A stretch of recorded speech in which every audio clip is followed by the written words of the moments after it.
TNA was a juvenile name for a wrestling organization that has lasted far longer than the founders could have predicted.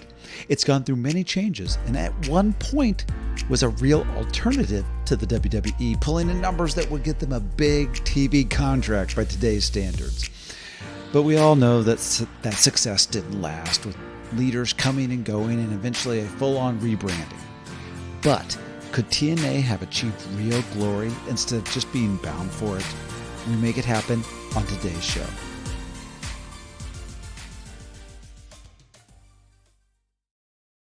Welcome to Rebooking the Territory podcast. This is your host, Luke Thayer. You guys know the drill. You've been listening. It's where we go back and take wrestling storylines and angles and different careers and just change them to what they should have been. And my guest today, a returning hero from the podcast. He was the first guest on the show, and he's been on a couple times since, but he's been so busy I couldn't book him. That's the problem, is how when you get successful people, they do successful things, and people want them to be working all of the time. So I was glad to wrench Matt Little, comedian extraordinaire, onto the show again. Matt, how are you doing? Oh, I'm great. Thank you so much for having me. I apologize. I had to finish up a couple angles in some other territories, and like injury time kind of kept me on the road a little bit longer than I thought it would. But brother, good to be back. You know what? I always tell my guests, finish your bookings, fulfill your obligations with whoever you are. If you're in the Southwest, just go ahead and do it. Bill Watts, just do the bookings that you're assigned to. Because I know if you do their bookings, you'll do my bookings. That's right. You leave the territory the way you should, on your back, brother. Yeah, we have an interesting topic today. Oh, yeah. It's, how do we even phrase it? Because, we could just straight out say, oh, TNA wrestling. But TNA it feels like it's multiple different companies, multiple different eras.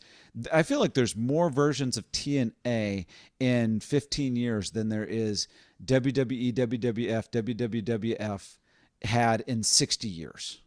Yeah, that's a really astute observation, actually. You think about the way that people talk about WWF, and they'll say, the Renaissance, the new generation, the Attitude Era, ruthless aggression. And you can pin that down to like a solid 7-year span or whatever. But within the time that TNA existed, they had really just shifted identity so many times that it was dizzying, and it was kind of hard to keep track of what version of TNA is on TV this month. It's so much. And even just to, for the background, for some people who are maybe not middle-aged men and know the beginnings. What? And not us. I'm talking about the listeners. Yeah. Oh, yeah. They started out in kind of the ashes of the Monday Night Wars. Jeff Jarrett kind of needed a job. And so he kind of creates his own thing. And so they started out as just like a weekly pay-per-view. Yes. Doesn't that feels like a different era entirely? There's people that are born. It's kind of like 9/11 in some ways, because it started right around that time, where you just go, there's pre 9/11, there's post 9/11, and there's people that are born after 9/11 that will just never know what the world was like before that. It feels like that with TNA of first of all, pay-per-view now, due to streaming things, is almost non-existent.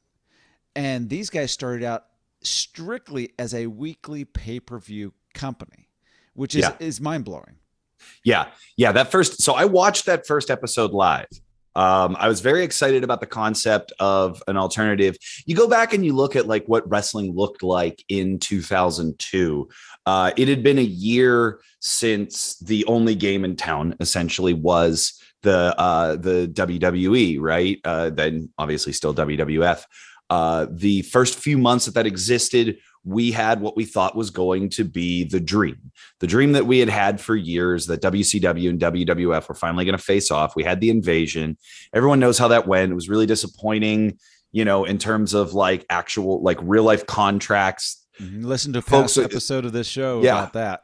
Yeah. And it's like, and I don't blame those guys. Like, hey, I've been beating my own butt up and down the road for years.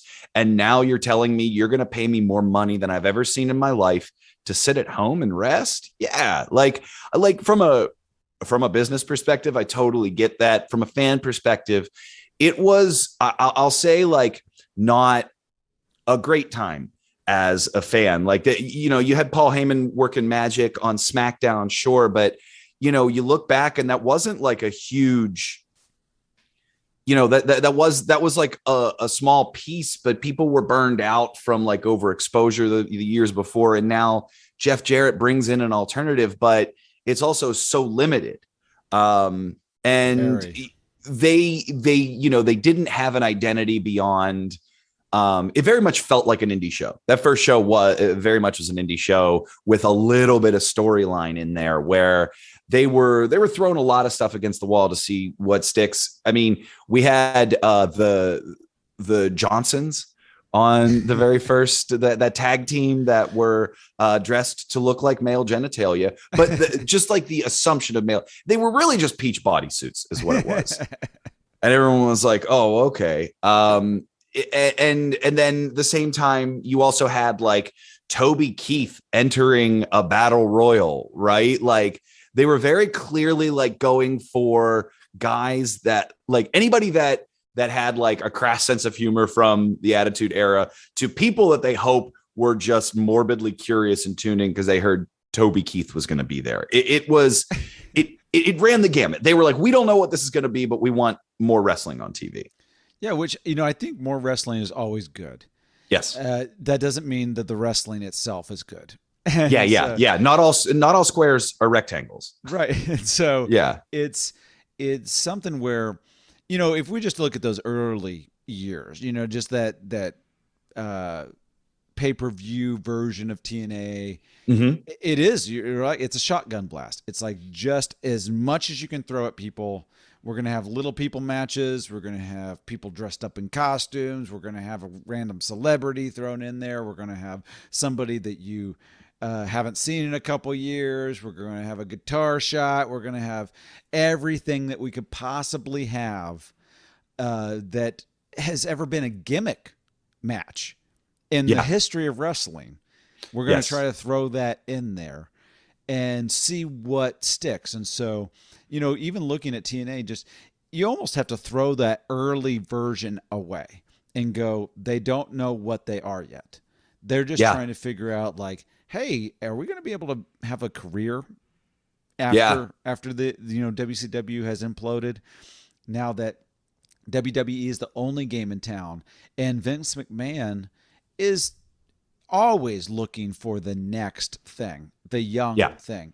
He might return to certain people, like, obviously Hulk Hogan right around this time would be back in the fold at WWE. But that's a guy at the top of the pyramid all time. He's going to get brought in. But even look, Randy Savage didn't get brought into WWE. Kevin Nash wasn't brought in right away. It's like and even when he did the little NWO thing in 2002 or so, that didn't last very long. No. Hall was there for like a cup of coffee. So it's like, yeah, you might bring somebody back, test them. If they're not getting over right now, we've seen them. We don't need them. Yeah. So that's a Vince McMahon type of thinking, is like, who's next? What's up? We're not far from having John Cena be the next guy, having Batista in there. So they're moving forward with that. So they're not necessarily going to be looking in the rearview mirror at Jeff Jarrett even. It's like, Jeff, they've had their issues with him. Moving on. Right. So if you really get into like the heart of TNA, what the years that I consider, and maybe most people do, as really prime TNA, pre-Impact, rebranding as Impact, when they had Impact as a show. Yeah. It starts with Sting, Kurt Angle coming in. I feel like that's really signifies, hey, we're actually going to be an alternative here. We're going to have a television show. Yeah. not a pay-per-view, but an actual television show. You can watch us. And so, and this is pre having Hulk come in, Ric Flair, those guys come in. Just when they're bringing in a few select guys, and then they had their guys, the AJ Styles, Bobby Roode, just certain people where you go, okay, this is the core. And I think that's probably, were you watching them then, that when they kind of got their feet under them and they figured out this is what we are? Yeah, absolutely. So I obviously didn't watch every weekly pay-per-view, but I followed pretty closely online. And this is even back in an era where you would have to like go to a website to download a real player video to watch like footage of what happened before. Yes. And now it's like 5 minutes after something happens on TV, you go to Reddit and someone has a streamable link already. Yeah. So it's so much more accessible now. But I did. And you're right. Like the early years were definitely a sort of like rough draft time for TNA. You look at like those first couple of years, they brought in Vince Russo pretty early, and they would bring in like Piper and eventually like once Billy Gunn and Road Dogg were out of WWE, they came there. And what started to happen, and you touched upon this briefly, like a lot of what WWE does is like they're saying, what's the next? What's next? What's next? What's next? Whereas TNA, though they did have some pretty interesting and revolutionary ideas, look at the six-sided, whatever, they were more often looking back and trying to recreate things that they had already seen work, right? Capture magic. Yeah. They had like a bit of little man syndrome where like even the New Age Outlaws, when they went there, they were called VKM, which are Vince McMahon's initials, and it stood for Voodoo Kin Mafia. Like, okay. And they tried to make, because the company was called TNA. They were like, let's make our own NWO called SEX, Sports Entertainment Extreme. And it just was like, and not only that, like we had just seen these things. Like you're rehashing. It's not like when someone would try to make the NWO happen today, where we're like 25 years later. It was like 2 years after. It hadn't even been gone like 2 years at that point. They're already trying to look backwards 2 years to see what they can do right now. And they really didn't, I think, hit on a quality identity until, when Angle signed in 2006, like that was huge. That was a huge story in wrestling, because no one that was still operating at that level had changed companies in that way. And that was 2006, probably 6 years, probably going back to 2000. No one was doing that at, during RIP WCW era. So this was a huge move. We hadn't seen anything like this in years. And then you also have the sub story of is he going to hold it together? Like everyone, it was an open secret that Angle was just, popping pills like Pez. And I remember reading about it even then. And what connection did I have to wrestling other than, reading stuff on message boards? But it really was, once they started to kind of solidify that in-house talent. And then they said, okay, well, where can we take this next? So Samoa Joe and Chris Daniels, AJ Styles, and now we have the veterans that we can work against them. Here comes Sting. Eventually, we're going to get Ric Flair in there. We'll get to Hogan, but you already have Nash in there, like talking to these guys behind the scenes too, and seeing that like, oh, there is talent here. There's newer talent. And once we start focusing on them and the audience gets used to them, there was more of an identity that started to establish with the company. Yeah. And there's some good stuff in TNA. I think that, part of at least my issue with even trying to go back and rebook TNA or, think about it, is a lot of this stuff blends together. Yes. What's the order that things happen? Who did what when did this person come in and when did they not? Because it was such a hodgepodge of stuff happening, and like the Sixsided Ring, that's an example. Here comes the Sixsided Ring. It's interesting. It's innovative for at least America. We haven't seen that. Jeff Jarrett has talked about that's even having that got them shelf shelf space at toy stores and Yeah. Walmart because if they want a ring that's just square, well, they got WWE. They don't need some never heard of. Oh, but this one's a different shape.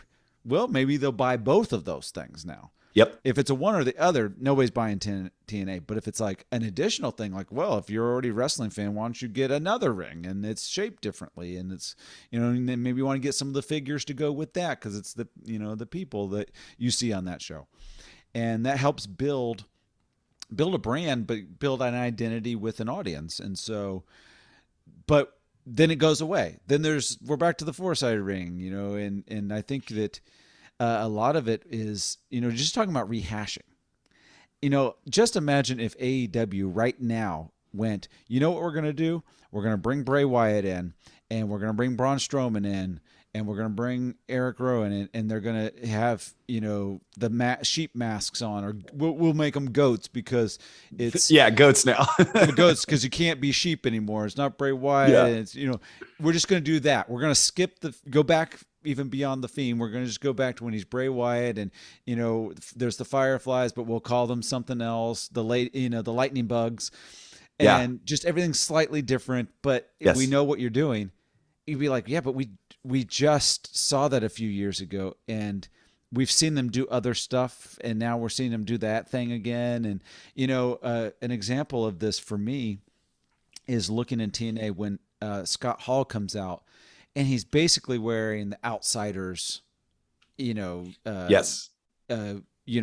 I don't know what else to call it because he's got the vest. It's got the red blood drip look to it. He's I think he's dyeing his hair by this time, and so it just looks like an old version of what we saw 10 years earlier. It's like, yes. I mean, I liked it, and it's fun if there's nostalgia to it, but it hadn't been long enough to be nostalgia. It just felt like, okay, do you not want to buy a new vest? Is that Yeah. That's so true. And I think of what Lisa Kudrow said in the Friends reunion. She said a lot of people think they want to see us get back together and play these characters again, but honestly, no one wants to see people in their 50s running around talking like people in their early 20s. Yeah. And there's a bit of that to this as well, where, they these guys did get to a certain point where they were like, okay, I've evolved to the point that I want to evolve. And that's all that's all I want to be. That's all I want to work on it. And, then it's like, well, then what reason do I have as a fan to go on the journey with you?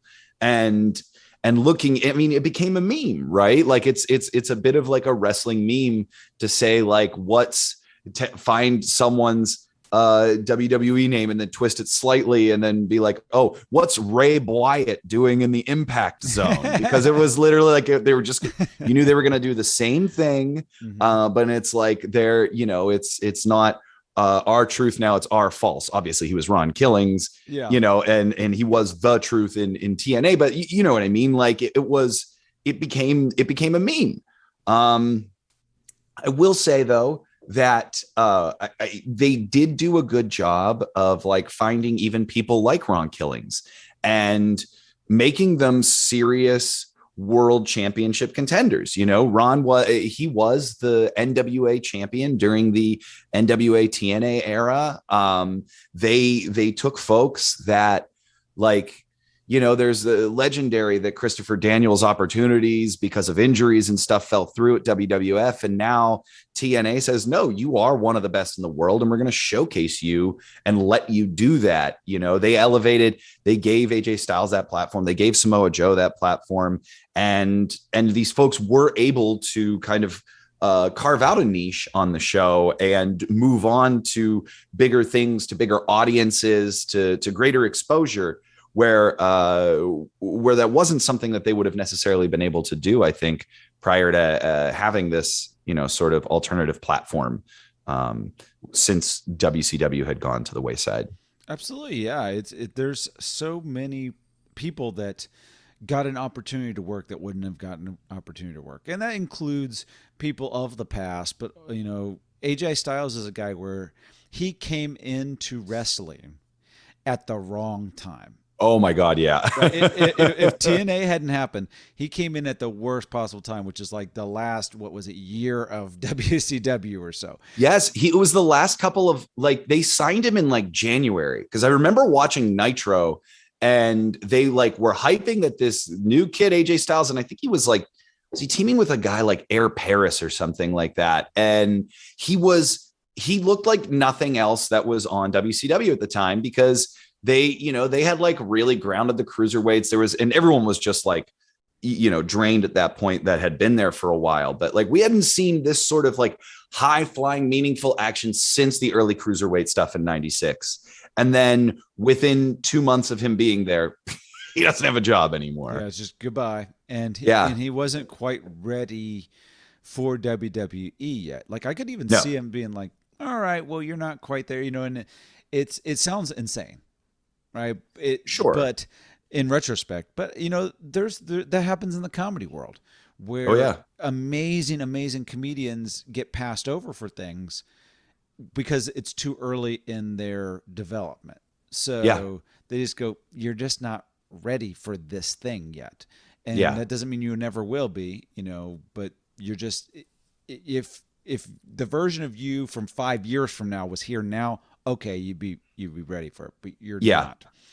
And so there's a difference between talented enough and ready for. Right. Yeah. And so but TNA gave him that platform because there wouldn't have been there. And he became, many people say, the best in the world. Yeah. Yeah. There.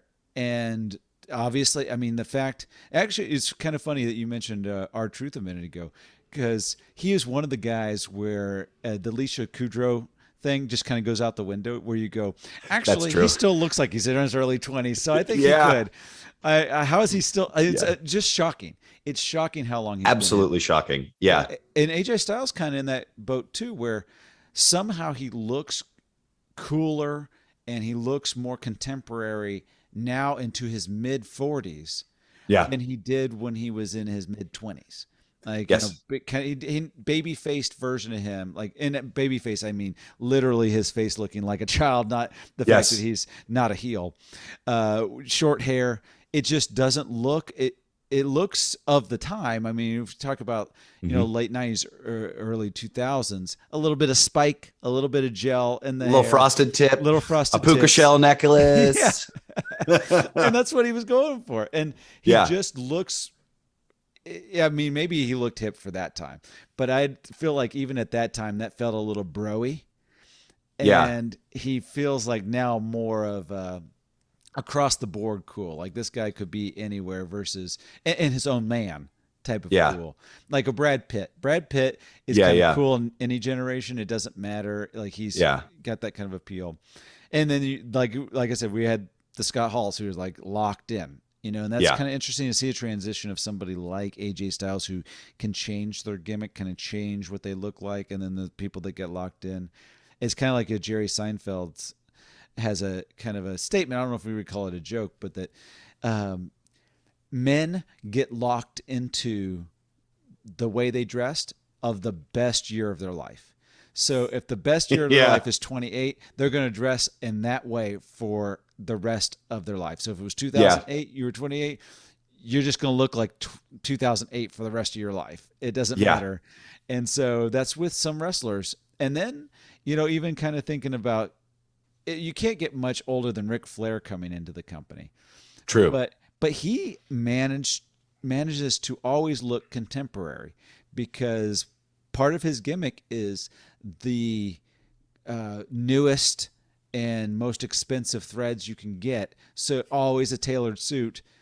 So they're always putting on Rick whatever the most contemporary suit is. He's not wearing a leisure suit anymore. That's what he wore in 81.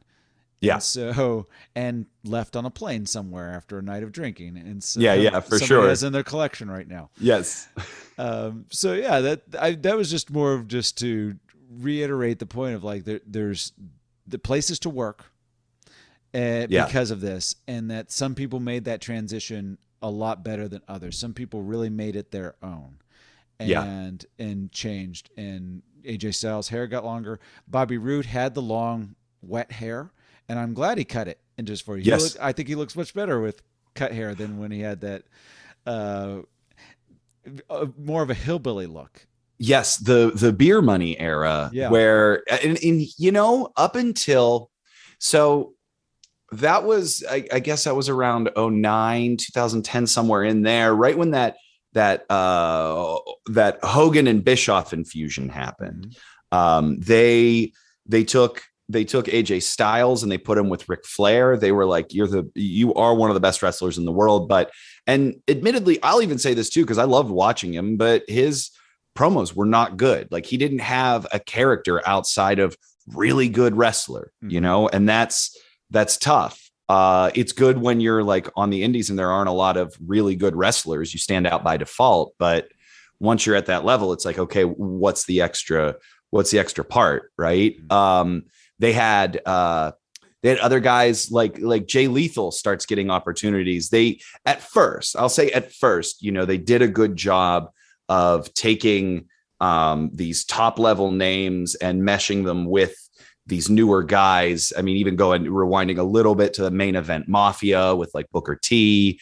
They didn't always, in the end, I think, like close out the storylines in a satisfying way that would there were definitely decisions at the very end that felt like they were hurt by egos, where they could have given a little more elevation to these people. Samoa Joe eventually, we know in 2021, does break through everything to kind of make it to WWE. But there were times in that era where you were like, he should have won. Like, that was the feud he should have won. Mm-hmm. Like, he should have gone over there because that would have made him even bigger. But as a fan, you were so invested in it. Then you see him lose again in a high stakes moment. And you're like, at a certain point, it's like, well, is that always going to be what this is then?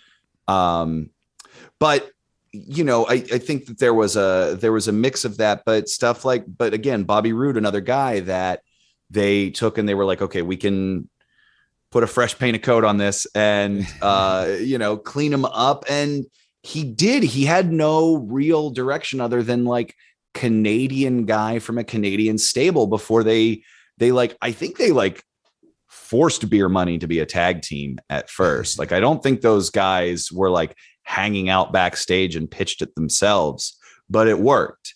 And both guys needed something fresh for themselves. And they took it as far as it was going to go. And once the $1 million Bobby Roode showed up, it was like, oh God, here's the potential everyone saw for so long. And now we're also seeing it come through the screen as well. Yeah, absolutely. This is just one thing I want to acknowledge. Beer Money is a great tag team name. Yes. Oh, so good. It just works. Right. Yes. And that's the thing about TNA, man. They had some things that were interesting. Aces and eights. Even just the name is interesting. And I like I like Bully Ray. Just the name, some of the names that they had going on just work. It kind of it piques interest. I remember hearing about aces and eights and I was like, what is this? Let me just kind of take a peek at this, and just seeing Bully Ray and seeing him be able to do something that he had not ever really been able to do in his career. Yeah. He transformed his body. He's able to have a singles career. It's not just, oh, this is Bubba Ray, the glasses, the Dudleys, we're just doing this. Even Team 3D, it's just the Dudleys, we're able to do something else with this guy and showcase him that this guy can be a main event guy on his own, which, that's what's great about having multiple opportunities and multiple companies that are on television that people are watching. Because at one point, TNA, what were they averaging, about two something million viewers a week, which right now, if you have a show that was averaging that, you would be the number one wrestling show on television. Yes. Yeah. And so there was a lot of eyeballs on these guys, and being able to see them showcased differently, which I don't know that it really panned out this way, but should have also given them opportunity to go back to WWE and provide a different version, a fresh version of themselves. I don't know that that really worked out for like a Bully Ray, where it's like, okay, we'll bring you back as the Dudleys because that's what our audience knows you as. It worked out Yeah. for someone like AJ Styles, who can come in as the phenomenal one and get big pop and be able to even keep his name and not have to change it to some other made up WWE name. Yeah. So Well, there's a lot of that. you even look at someone like, and this is like later era, but Drew McIntyre, who came in, in the Impact era when it was specifically Impact. But here's a guy that was literally like Vince McMahon literally said he was the future of wrestling on television, and they just never get anything creative to work for him there, and they let him go. And then he winds up in Impact and has just like trained himself and just like reinvents himself on the indies, and then has an opportunity to showcase himself in America on Impact and shows, oh, I got the notes. I worked on myself and I am that guy now. And looking at who he was when he left versus who he was when he was a main event player on Impact, it's astounding. Like that change was incredible. And he had the opportunity to do that there. Even to a lesser extent, I think one of his first stops after he left WWE, Cody Rhodes, was Impact. Mm-hmm. He went there, and here's a guy who people know the last name. People know what he could have done in WWE, but like, the last 2 years of his career, he wasn't even on screen by his own name. So what's he doing? And now he's out on the independents, and here he has an Impact, and they're like, okay, show us who you are then. Show us who you say you are. And he got to figure that out and reinvent himself on television in America. So it worked out sometimes, but, more often than not, no. Yes. Yeah, for sure. And that's, I think that we've kind of given just a recap of the feeling of TNA. Yeah. Like it's hard to recap everything and all storylines and who's been in and who has not been in. And, they created's even the wrong word, but they were able to cultivate some stars in there. The Samoa Joes, the AJ Styles, maybe Eric Young, you can go down. Oh yeah. Ron Killings, gave him opportunities to be able to be stars that can be around for a while. And that's, we haven't even talked about the female division. I think that Awesome Kong, just some different people were. Oh, Gail Kim. Yeah. Just some. They were doing some good stuff where it wasn't all diva stuff like WWE was doing at the time, where divas had taken over, where it's like all we're seeing at one point in WWE was we've now only hired supermodels. Yeah. And we will occasionally have somebody that can wrestle, but mostly it's just really stick thin, small, busty women just kind of rolling around in the ring together.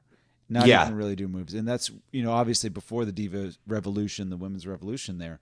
But TNA was like, we'll mix it up. We'll have both. We'll have some, they had the most, I mean, there was a point too, I would even argue that the knockouts segments were better matches and more entertaining than any of the men's stuff on the show.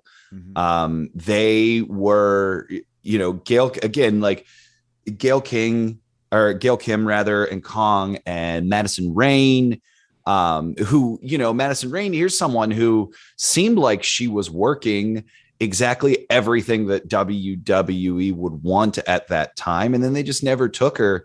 And she always, she would carve out these stables and stuff within the knockouts division. And they were always at the top of those storylines and stuff. And they were great, right? Like they found a healthy balance in that knockouts division that, WWE, for whatever reason, were just like, oh, we just want eye candy. We want to embarrass ourselves as a company by showing people what our point of view on women is. Yes, absolutely. And that's an excellent point, because a lot of times people think about how they're embarrassing women, or it's like, man, you're embarrassing yourselves. Yeah. By how you're treating somebody else, or yes, or showcasing like, this is all we think of.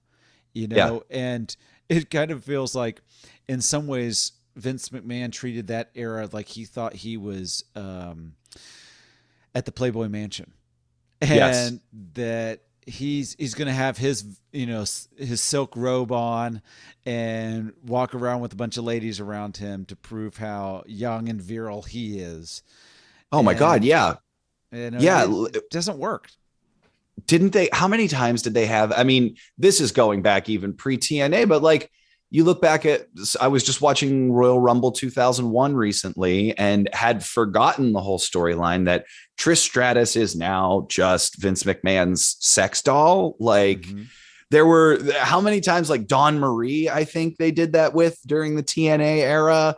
Anytime eventually there was a woman that was breaking through, for some reason she would want to bang Vince McMahon Yeah. on camera. And like, despite him constantly saying like, oh, listen, I never wanted to be on TV. I don't want to be a character. It's like, well, you really certainly seem to make yourself look like you're the center of all of your own attention. For someone who claims to not want to do that, you sure do it a lot. Yeah, that's the person at the party that goes, no, don't take my picture, but they're posing for it. Oh, yeah, yeah. Yeah, no, I can't play guitar. I can't play guitar if I could keep. Yeah, it's so that kind of leads us, I think, into the rebooking, and we're going to kind of just take TNA as a whole. And I think that, when we talk about rebooking, I don't think there's much to deal with when you're talking about really the pay-per-view early TNA, because Yeah. that they're just trying to find themselves and trying to figure out what they are. And so it's like trying to go to a new comic or try to change somebody's career and go, oh, that first 6 months you were doing comedy, this is what you should have been doing differently. It's like, Yeah. well, yeah, they figured that out, 4 years later or 6 years Yeah. later. That's what they should be doing. But you have to grow through that to get Right. there. And I think TNA got to a point where they had grown. They figured out what they were. They had a TV deal. They have a Six-Sided Ring. They've got some established stars, Sting, Kurt Angle. They've got some up and coming, the AJ Styles, the Samoa Joes. And they've got an established women's division where it's like, you are a product now. Yeah. They got all the way up to the point where they're getting millions of viewers every week. Mm-hmm. They do some silly things in there, though. Like throughout this process, they do some silly things that sabotage all of that momentum they have. One example would be going to Monday nights. We're going to go compete and have a Monday night war. That lasted a cup of coffee. Yeah, it was like it was less than 3 months, if I'm not mistaken. I will say, as a fan, and like at that time I was 30, so I'd been watching for 20 plus years already, that I'd loved the Monday night era, so I was very excited for that to happen again. And then the numbers after that first week were the disparity between viewership was so shocking. I don't think anyone, certainly no one at the company at TNA, I think expected it to be that far apart, right? Like even WWE that night booked the return of Bret Hart and Shawn Michaels apologizing to each other. Yeah. That's what they ran against the debut of TNA. So like they were even thinking, we've got to bring the Thunder, no pun intended, to WCW, but it turns out like the next day it was like, oh, we were worried about nothing. Yes. And they got slaughtered. That is the first rebook. Don't do it, guys. Yeah, don't do that. That's a big deal. And a lot of the rebooking, I would say, is outside the ring for me. Yeah. For TNA, because it's like inside the ring. Yes, you could, maybe you don't bring this guy in, or you bring somebody else in, or you push this guy a little bit more, push this guy, a little less. But the problem with that is that's Band-Aids with this place. Is that you have to start with behind the scenes, because we've got Jeff Jarrett originally, we've got Vince Russo in the mix, we've got Dixie Carter in the mix, we've got some executives that this company's kind of changing hands, or going from this TV station to this TV station to at one point I think they were on, I forget what the station was called, but it was like the TV Guide channel, basically. Yeah. Yeah. Pop, they were on TV Guide when it became Pop TV, and like it only aired on the actual TV Guide channel. And Yeah. like, yeah. So many weird, like, yeah. At that point, they went back to their, it seems like their original idea of like they were like, hey, in the ring, when we started, we were throwing everything at the wall to see what sticks. Now let's do that in the boardroom. Yes. And yeah. And that creates a very tumultuous environment for Oh yeah. and for viewers too. Like, we're watching, it's like, what is happening here? Or, and they Mm-hmm. really embarrassed themselves with that Monday night move, and that made them look even more small time. Yeah. If you think that you're a big dog in the yard, and then you go into the yard, and then you find out, oh wait, I'm a dachshund, and I just went in with some Rottweilers, and I got it handed to me. It Yeah. makes you look more pathetic, instead of just being, I am a dachshund. You know what I need to be? I need to be in the house. I need to be sitting on my family's lap and Yeah. just enjoying that. You kind of showed yourself there. And so yeah, that's one rebook where you just go, okay, we can't do that. Another, and part of that behind the scenes with that, and I don't know that he directly had this involvement, is Vince Russo. Where do you stand on Vince Russo, his involvement in and out of this whole TNA product? So I will say that in the late 90s, I like was obsessed with the fact that he was like writing the hottest wrestling. I like, and I look back on it now, and there's a lot of like really juvenile crap in there that I was like, okay, yeah, I could see why teenage Matt liked this. Yeah, juvenile Matt. Oh yeah, and um, so when I'd heard that, the WCW era was hot garbage. I was watching that week to week too, and that was so frustrating. But when I heard that he was coming back to TNA, he was there a few times, and the earliest was in like fall of 2002. It was they'd been around for like 6 months, and he came in, and I thought, okay, you know what? I'll give him another chance. He'll redeem himself, like, because he wrote all this cool stuff. He has to have more up his sleeve, and then he just started rehashing stuff and putting himself on the air. And that's where I just completely soured on the idea of the guy. Like, as a creative, I was like, shoot, I guess the best years for me enjoying his work are behind me and him. And they would keep bringing him back, and it always seemed like diminished returns. I'm glad that he never like tried to come back on screen in the later years, because I don't think it was needed.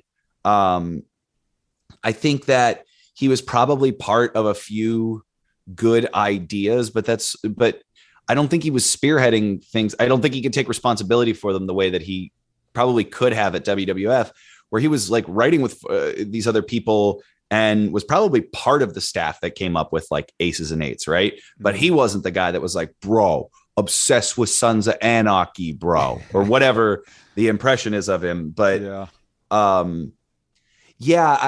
think that my rebook there would be to give him like, listen to him less, I guess, like treat him less as like the creative head and more as like a creative consultant who gives you ideas that you could take or leave. Right. Yeah. And again, too, I don't know what the actual writing process was behind the scenes. I'm only guessing based off of what I saw on screen and stories that I've heard. But I would say not giving him as big. I think that they would have gotten to where they sort of sorted things out a little bit faster, right? Like where it took them till about 07 to get there, or 08 or whatever. They might have gotten there, or 06. They might have gotten there in like 04, like 2 years in, if they wouldn't kind of had this rehash detour. So I think that I would definitely rebook that for sure.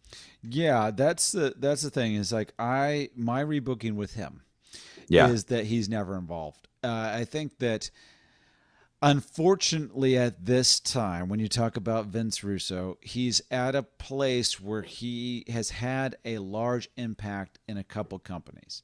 Yeah. And so you've got this upstart kind of company, and he's coming in, he's bringing in a large presence. Hmm. Whether or not, obviously he divides people. Some people are like, I really like his ideas. He had some great ideas here. Some people can filter out the bad with him. Yeah. And some people go, this guy's the worst ever. Jim Cornette hates the guy, Oh obviously. yeah.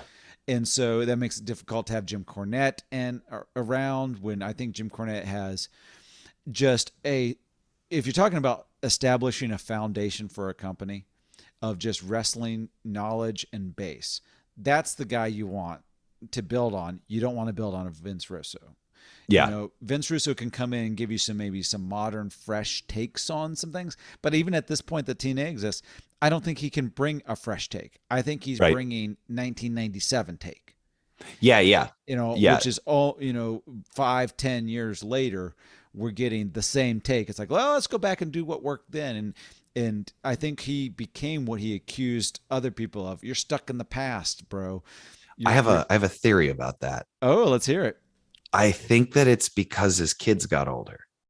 I Oh, think that his whole booking era was from the time when his kids were just discovering pop culture.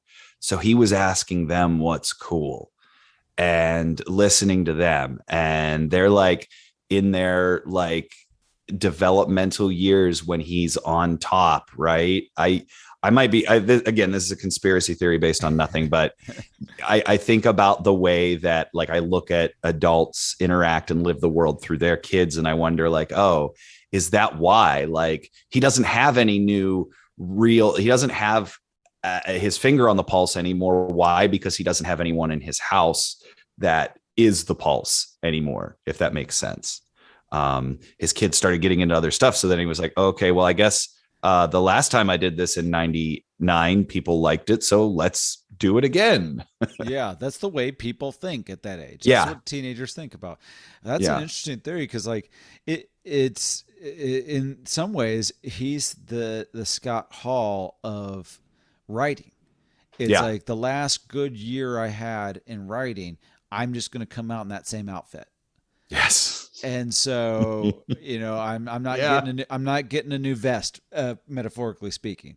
Right. And so he's doing that, and this is I'm kind of torn on just this particular rebooking because him not being involved at all means does this whole company get named TNA?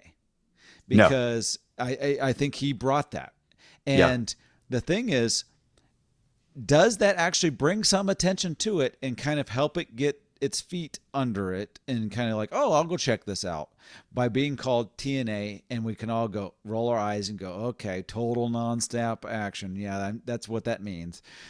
And just kind of get that initial push of some people looking at this thing. It obviously hinders it at some point that they so much so that they have to just change the name to Impact. Don't call us TNA. We Yeah. can't do that anymore.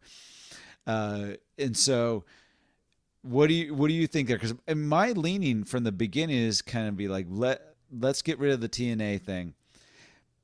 Even them starting out, they can maybe even start out as that, but when they get on national TV, I feel like you have to go from TNA to Impact or some other name. Impact seems to work because that Impact Wrestling is as about straightforward as you can be in Yeah. terms of what you are watching. We are looking to impact the wrestling landscape. Yes. TNA makes me feel like I'm going to get bra and panty matches, and I'm going to get what we kind of saw in the early pay-per-view years. We're going to have the little person match, and we're going to have, some other gimmick match, and it feels very Vince Russo. It feels a very, there's going to be at some point Viagra on a pole.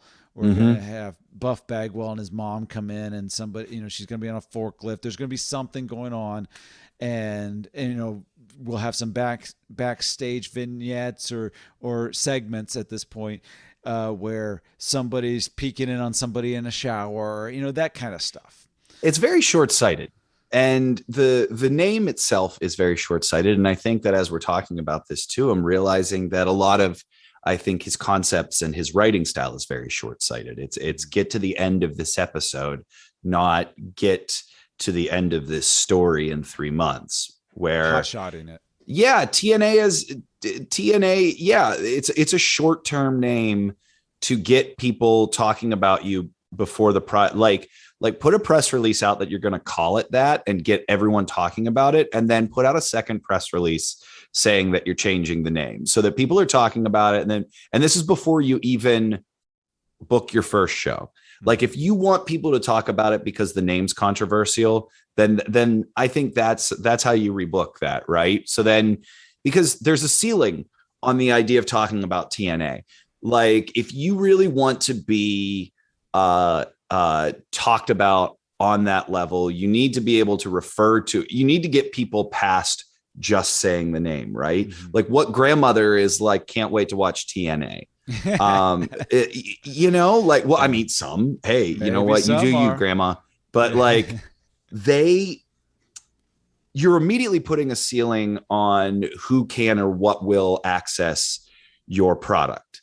And also it doesn't make anyone look cool or interesting to say they watch TNA, because it's actually a longer name, because you have to immediately follow the name of the organization with an explanation of what it's not before you tell them what it is, which, and I guarantee you that the whole concept here was, hey, call it TNA because it's going to get people talking about it, and they'll be talking about it before they even see it. And that means they're going to want to tune into it. No, most people, like, I wanted to see it because I loved wrestling, and most people that watched the first episode watched it because they loved wrestling. At no point did anyone get tricked into watching this because of the name. It was nothing but a hindrance from day one. This is a bunch of men wrestling on here. This is not what I thought TNA was going to be. Oh, I guess I'll just keep watching those since I already turned the channel on. Yeah.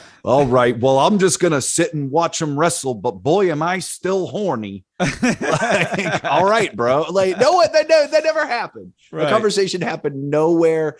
And again, no one thought past step one. They were like, call it TNA. Step 2, ?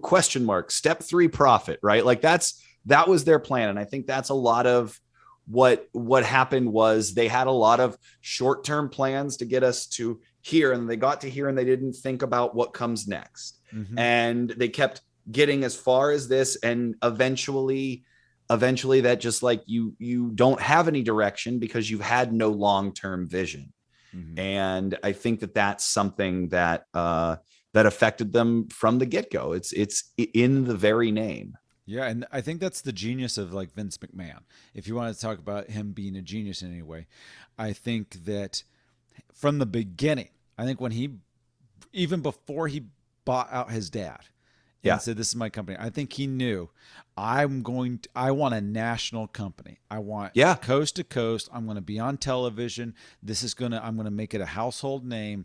It's going to be part of pop culture. It's going to be, part of just people's entertainment options. The way they would go to a concert, I want them to come to a show here. Across the country, I'm gonna get someone like Hulk Hogan. I'm gonna get this big star. I have a vision of what I think men should look like. I want them to be big, tall, larger than life. It's already a big man territory, but I want it to be the ultimate male. So even as we see him trying to push Ultimate Warrior or just other people, it's like, this is who I want. This is what we're going to play, because this is what people want to see. And even the Attitude Era was basically a version of that, going, this is what people want to see. This is how to take it to the next level.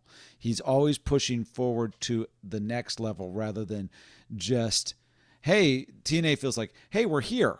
Well, you know what? We could turn right and just be at the same exact place, but just on a different street. Yeah. And we're not actually going anywhere. We're just kind of circling the block. Just, you know what? Let's take a left here or right here, and we'll see what we find along the way.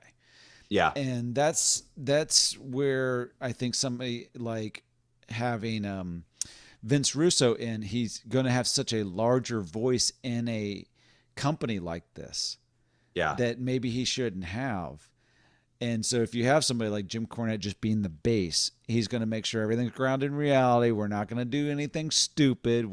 And I think Jeff Jarrett comes from an old school wrestling family that I Oh yeah. think they could be like, okay, let's do this. And I think Jeff Jarrett had enough cachet coming out of those years that's like, I think we would watch a show Impact Wrestling or Global Force or what. I think Global Force doesn't ring as well as Impact Wrestling, Right.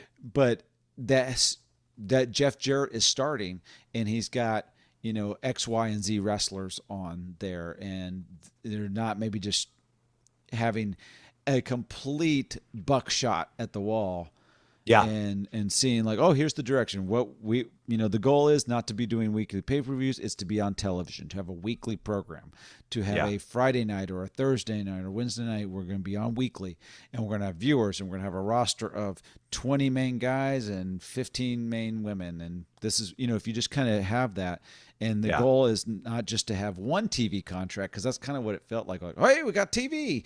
Great. Yep. Oh, we didn't think this through to like make the product something that they want to renew for 5 years and say Exactly. Short-term thinking. Short-term thing. Spike TV doesn't want to leave us because we're pulling in great numbers and they see where it's going.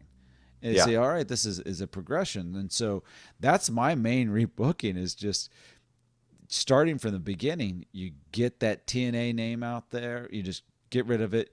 You get rid of the juvenile stuff that we know is coming from Vince Russo. Yeah. Yes, maybe he had an interesting idea along the way. Did he have something to do with like Aces and Eights? Maybe.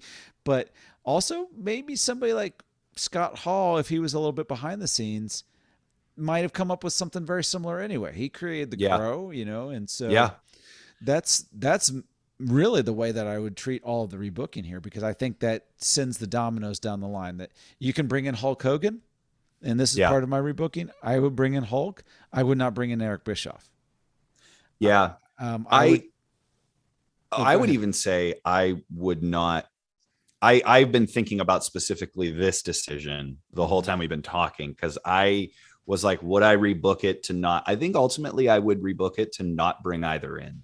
Okay.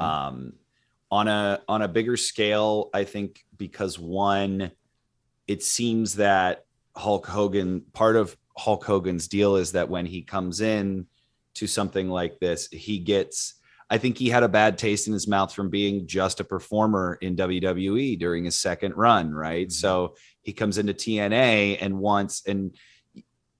from Dixie Carter's perspective, it's like, oh, here's the most successful wrestler of all time, and he is interested in working here. But he wants what? He wants like creative control. He wants to be involved in the creative process and have like a big say in the direction of this company. I don't think that, unfortunately, any of his participation or concepts really took the company to a new level. In fact, I think some of them might have, again, took them back a couple of steps. Overall, I don't know that he always added value. I think that I didn't ever want to see Hogan wrestle. He had like 2 matches. Granted, they weren't good. Like, we knew they weren't going to be good, but like, I just wanted to see him. What's Hogan look like as an authority figure? Mm-hmm. What does it look like when, like, keep him in that position if you're going to have him in there? That's my rebook, is keep him out of the ring, keep him only in position of authority. But like, if the creative thing is part of bringing him in, then don't bring him in at all. Mm-hmm. Because I think, you already have Ric Flair. You already have an idea of pairing these like legendary guys with younger guys, because they tried to, at this point, Abyss was a monster and they tried to turn him into basically Mankind, and again, here they are revisiting old ideas instead of kind of seeing how they can continue to turn this monster into an even bigger monster or whatever. I just think that I don't think I would bring either of them in. All right. Well, we diverged a little bit there. The only reason I would say I would bring Hulk in is, if we're talking about this is Impact Wrestling, it's not TNA. We haven't done a bunch of gimmicks here, and that's adjusted even the roster that's there. Having Hulk in at some point signifies that we are actually making an impact into the wrestling world. I think Okay. you've done that already with Sting and Kurt Angle, but if you have Hulk and you have Ric Flair, I do like the idea though of keeping Hulk and Rick kind of, let's not see these guys in the ring Yeah. ever again. We don't need that. They should just be retired. And this is part of, for them, their legacy. Yeah. Like seeing Hulk in the ring after, how many back surgeries, and seeing him, try to like move around. It's like this, it's beyond you now. Yeah. And I wish it wasn't. I wish I could see him still wrestle. I wish that he had the R-Truth fountain of youth and could just go forever. But, he had a lot of hard years on him. And so seeing him, I think that he could be the baby face authority figure, and Ric Flair could be a heel version of that. Maybe them fighting over control of the company, or fighting over rosters, trying to, obviously you can't do a full brand split here, but if you had, something where it's like trying to create a heel side of the roster, a babyface side of the roster, who's going to win over control of this company, that's a possibility. But yeah, if you got Hulk coming in and he's creative control, and Eric Bischoff's in there, and you've got Vince Russo back there, you just start talking about, man, you're adding conflict, you're adding Yeah. ideas that you're not going to want to go with. And, Eric Bischoff has talked, I think, about this before, where it's like, he wasn't really creative in there. He was just more of like, I'm just with Hulk, doing Hulk ideas. Yeah. And so it's like, I'm there, I'm on camera, I'm not on camera. It's just, it gets a little messy with the authority, which is, kind of brings me to the last version of the rebooking, which is Dixie Carter. Yeah. She's obviously a major presence in Impact / TNA for a lot of years. Yes. And she's on camera. She's involved in storylines. I do not think that you can take the Carters out of this story and just rebook them out, because that money allowed them to exist. Absolutely. And got them somewhere. So what do you is she somebody who, man, she owns the place basically, so she's going to be on camera if she wants to be on camera? I mean, I think that's true of like any organization. I don't think that she should have ever had if she was going to have a speaking role, they should have focused a little bit more on kind of getting her performance lessons. The only thing that ever bothered me by her performance was that she wasn't very good as a performer. Yeah. She'll be the first to admit that as well. I think she's even said so in interviews. I liked the idea of a female authority figure, like an actual, like, because we know that she's running things. Like, to me, that's awesome. When we had never seen that in a male dominated industry ever before. Right. And in an era where we're starting to move towards female empowerment being a thing that's on the pop culture radar as well, I feel like there was a missed opportunity to kind of, I don't want to say exploit it, but yes, exploit it. Yeah. The wrestling's about a lot of exploiting. Yes. I think that, there's like all these stories about, guys that like were behind the scenes calling her a money mark and all this stuff. And I think there's a lot of cynical opinions about it. And yeah, she had family money that she like was like dumping into this, but I think that she did genuinely care. I think the one thing that they did do right with her at the very end was, like, towards the end, there was a long running story where she was like kind of turning into a megalomaniac and was suspending Bully Ray. And he kept promising he was going to put her through a table. It was insane. It was like months and months. And then he finally did it on the show. And to me, I feel like that almost should have been the Hulk Hogan story. Mm-hmm. Like, you should have brought him in and had no one touch him. No one is allowed to touch him. He's not allowed to touch anyone. You keep him in a suit or whatever. You keep him in his Ed Hardy Affliction shirts and his True Religion jeans. And you keep everyone from touching him for like almost the entire time that he's there. and you build that anticipation.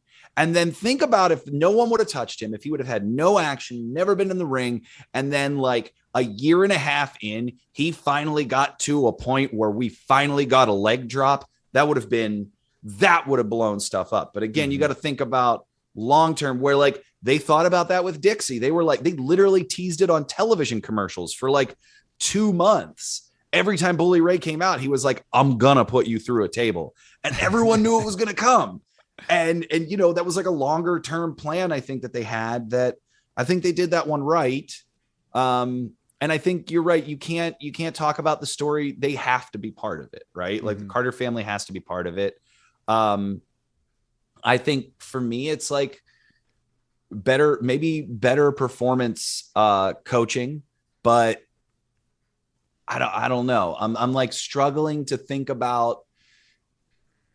I think that she made the choices that she made. I think anyone would have made those choices in any other line of business, where you think about the fact that she had access to the people that are considered the greatest and most knowledgeable in this industry, right? Like you think about that in tech, like anybody would be like, oh my God, that guy just like Johnny Ive left Apple. Yes.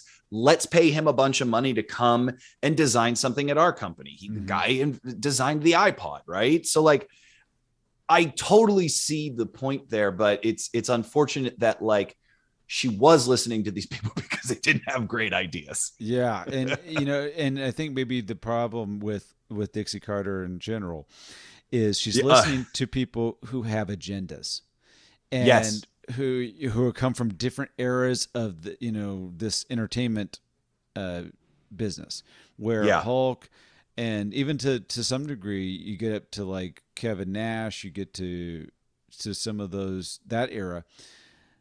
They know to protect themselves, because they've been around. And this is similar in comedy. There's some bookers where you go, oh, this is not going to last. This is terrible, but they're about to pay me that. Okay, I'll take their money. I know this thing is going to fail. I can see it right now. There's nothing set up for success. So all I got to do is I'm going to get as many paychecks out of this as possible. Yes. And then when it goes away, I'm going to just move on to the next thing. And I think that you're going to have some wrestlers in this. A lot of wrestlers who probably are thinking that is like, this is not going to last. This is not going to be around long, but they're offering me these big paychecks. So I'm going to try to milk it for as much as it can be, which means as much of me being on screen or me being in storylines or my angles being pushed so that I get as many paychecks as possible and this thing can last. And she's listening going, oh, okay. You know, it's just like any comedy promoter that doesn't know what they're doing and go, oh, okay, I'll take that.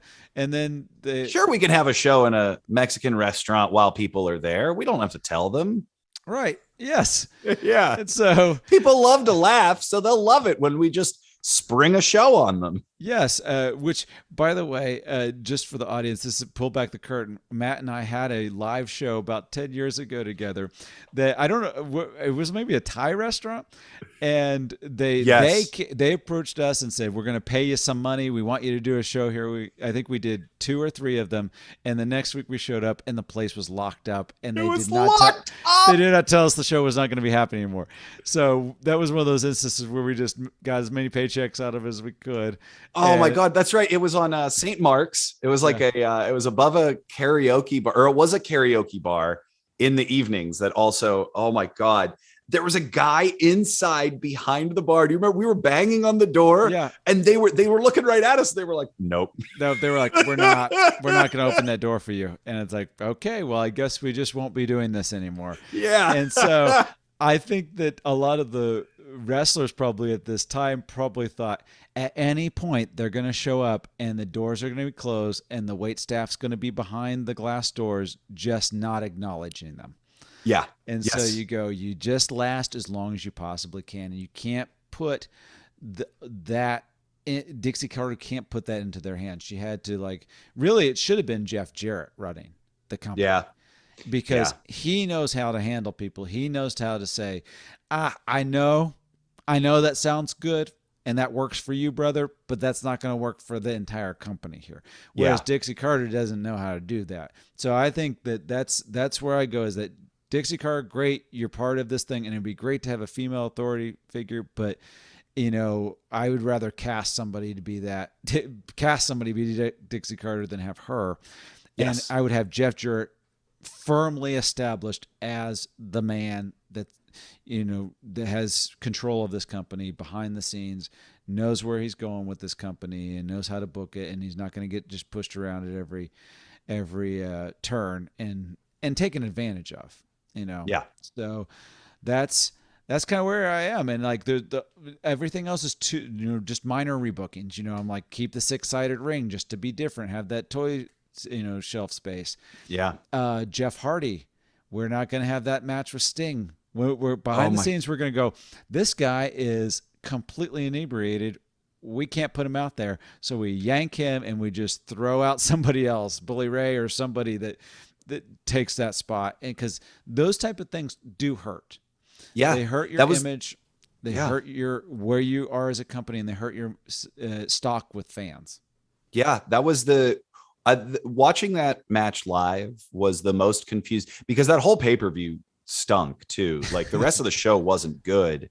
And that happened. And it's the most confused I've ever been watching a live event. I almost said second most, but because I watched Over the Edge 99 live, but we all knew what happened. Like, even though they weren't on camera, so we weren't confused. This was just absolutely bizarre and confusing, and trying to make sense of it in the moments afterwards. I remember like trying to go to Twitter, and Twitter was just like, what was that? We didn't know for like at least a day or two. And it just definitely, that was that was a real black mark for the company too. I think that they struggled to ever recover from, like, within fandom and even like greater pop culture. Mm-hmm. Yeah. And that's, even when you say like Over the Edge, not being confusing, that was one where we just go, oh no. Yeah. Oh no, this is not good. Yeah. And the any of the confusion is how bad. Yeah. This one where you just, in the matches on YouTube, the Jeff Hardy Sting, and you just kind of go, I'm not sure what's happening here. And part of it is Jeff Hardy's got that face paint on. And like, yes. I think that it's, if he blinks his eyes, there's eyes painted on his eyelids. And it's like that, surprising enough, I think that just adds to this extra layer of confusion where you're like, what's wrong with him? Is there something wrong? He's falling down. Yeah. Then the face paint's obstructing how inebriated he is. Like, and then Bischoff just like walked out in the middle of it, like was barely involved in any of what they were building up to before that. And it was like, wait, why is he talking to Sting first? None of this makes sense. Yeah. Oh man, Yeah, and you just, all it is like not allowing that guy to go out. And you could say, well, we didn't know until, or he went out there before we could find him or whatever. It's like, I mean, come on now. Yeah. It's like that actually makes you sound worse. Yeah, it does. It really makes you sound worse. It's very possible that they were so confused backstage. And that just is such a chaotic environment. That's why I'm saying with the entire rebooking of TNA, which as we wrap this up, you change the back scene culture. It isn't 10 different people with 10 different voices. It's one person, one voice. Jeff Jarrett's going to have more control there. Dixie Carter is going to empower him to have that control. She's not going to try to take control. She's not going to put herself in there in the line of fire of all these different other people getting in her ear, trying to influence her 10 different ways. Agenda. Yeah. And so I think that just changes the product. So, Matt, I don't know is there any last things that you have that we did not get to, because that's my main rebooking there. Yeah. No, just that you look back on the company and they really did have so many different identities and eras, and it's also a meme to say like lol TNA or whatever, but there was a lot of really great stuff in there too. Again, we mentioned them, or we touched on them a little bit earlier, but like go back and find some of those like Kong Gail Kim matches. They're brutal and so good. Those two were so good together. You had like Kevin Nash in the cruiserweight division. If you can ever find those videos, those were absolutely hilarious and like almost a great use of like a legend interacting with younger guys. Obviously, the Jay Lethal Ric Flair promo is a classic. I think Ken Anderson was a missed opportunity in there too, because I think he had main event talent and just kind of got lost in the shuffle at a weird time at the company. Yeah, there was a lot, I think, that I really liked. And, you know, at the very end, too, they helped revitalize the Hardys' career with like the Ultimate Deletion and like gave, you know, almost redeemed in a way, was a redemption story that Jeff Hardy comes back from addictions to prove that he can do this clean and does it in the company and creates what becomes like a genre changing piece of work with the Ultimate Deletion. Yeah. And, you know, as kind of the last word on this is just that TNA it's kind of like Vince Russo in general. Lots of great ideas that you have and a lot of bad ideas just mixed all in there where you just go, you actually have to be almost like an archaeologist going through and dusting off the bones and going, okay, this is a bone. Oh, this is actually a Burger King cup. And so which one are we keeping? Obviously we're going to keep the dinosaur bone. We're throwing the garbage away, you know, and that needed to be done before stuff was put on television. Yeah. He writes TV. He needs someone to edit TV for him. Yes. And so that's the thing about TNA. Its legacy is that there were some, at points, they were the best thing in wrestling. Yeah. You know, an example, like you just said, the Ultimate Deletion, just there are points where they are the most interesting thing and people love what they are doing. Those are rare and they are strung together by a bunch of garbage. And so you have to like, you have to just like change that. Yeah. And so, but yeah, Matt, this has been an interesting discussion because it's a different type of rebooking where you're just like, we're just rebooking an entire company's history. Yeah. We really did just like rebook the business of the company rather. Like guys on camera, great.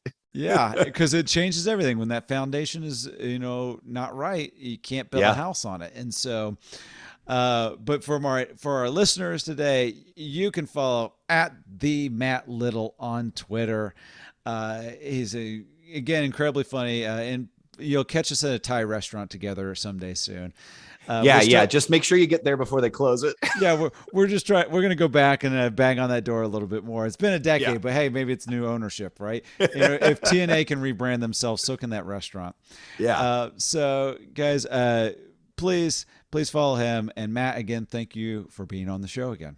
Hey, so much fun. Always a blast. And thank you for having me. Thank you for listening to the podcast. Do you agree with our booking? Would you do it differently?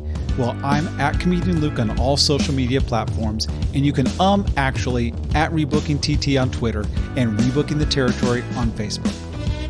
You can also find out about future episodes there. Be sure to hit that subscribe button and please give us a 5-star review. It truly helps.